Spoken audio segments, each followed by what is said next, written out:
السلام علیکم۔ یہ قصہ ہمیں نبی کریم صلی اللہ علیہ وسلم کی حدیث سے ملتا ہے جو صبر، حق اور کی طاقت پر روشنی ڈالتا ہے۔ ایک ظالم بادشاہ کے دربار میں ایک جادوگر رہتا تھا جو لوگوں کو دھوکہ دینے کے لیے شیطانی چالیں سکھاتا تھا۔ جب جادوگر بوڑھا ہو گیا تو اس نے بادشاہ سے کہا، مجھے ایک نوجوان دو تاکہ میں اسے جادو سکھا سکوں اور میرے بعد تمہاری خدمت کر سکے۔ بادشاہ نے ایک ہوشیار لڑکا چن کر جادوگر کے پاس بھیج دیا۔ روزانہ جب لڑکا جادوگر کے پاس جاتا تو راستے میں اسے ایک نیک عالم راہب ملا۔ لڑکے نے اس عالم کی باتیں سنی اور سمجھنے لگا۔ آہستہ آہستہ اس باتوں کو اپنے ذہن میں بٹھاتا گیا۔ ایک دن راستے میں ایک بڑا درندہ کھڑا تھا جس سے لوگ ڈر کر بھاگ رہے تھے۔ لڑکے نے سوچا، اگر راہب کا دین سچا ہے تو میں اسے مرنے کے لیے چھوڑ دیتا ہوں۔ لڑکا یہ سوچ کر ایک پتھر اٹھاتا ہے اور اس درندے پر اللہ کا نام لے کر پھینکتا ہے تو درندہ مر جاتا ہے۔ لڑکا سوچتا ہے کہ راہب کی بات سچی ہے اور یہ دیکھ کر لڑکا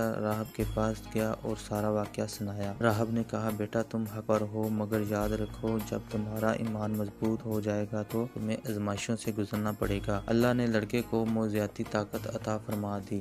لڑکا اندھوں اور لنگڑوں کو ٹھیک کرنے لگا اللہ کی مدد سے۔ یہ واقعہ سنا بادشاہ نے تو اس نے لڑکے کو اپنے دربار میں بلایا۔ یہ سن کر بادشاہ بہت غصے میں آ گیا کہ لڑکا سخت سزائیں کیسے لگا دیتا ہے، مگر وہ ایمان پر قائم رہا۔ بادشاہ نے اپنے راہب اور پھر اپنے ایک درباری کو بھی قتل کرا دیا جو ایمان لا چکا تھا، مگر لڑکا کسی طرح بچ کر بھاگ گیا۔ بادشاہ نے کئی بار لڑکے کو قتل کرنے کی کوشش کی مگر اللہ نے ہر بار اسے بچا لیا۔ آخر میں لڑکے نے خود بادشاہ کو بتایا، اگر تم واقعی مجھے مارنا چاہتے ہو تو سب لوگوں کے سامنے مجھے ایک درخت سے باندھو اور میرے تیر پر اللہ کے نام لے کر مجھ پر چلاؤ اور میں مر جاؤں گا۔ بادشاہ نے ویسا ہی کیا۔ وہ جیسے ہی اس نے تیر چلایا تو اللہ کا نام لیا، لڑکا شہید ہو گیا۔ مگر یہ دیکھ کر ساری قوم سمجھ گئی کہ اللہ سب سے بڑا ہے اور اللہ پر ایمان لے آئے۔ بادشاہ گھبرا گیا اور لوگوں کو زبردستی ان کے دین سے ہٹانے کے لیے ایک بڑی آگ جلوا دی۔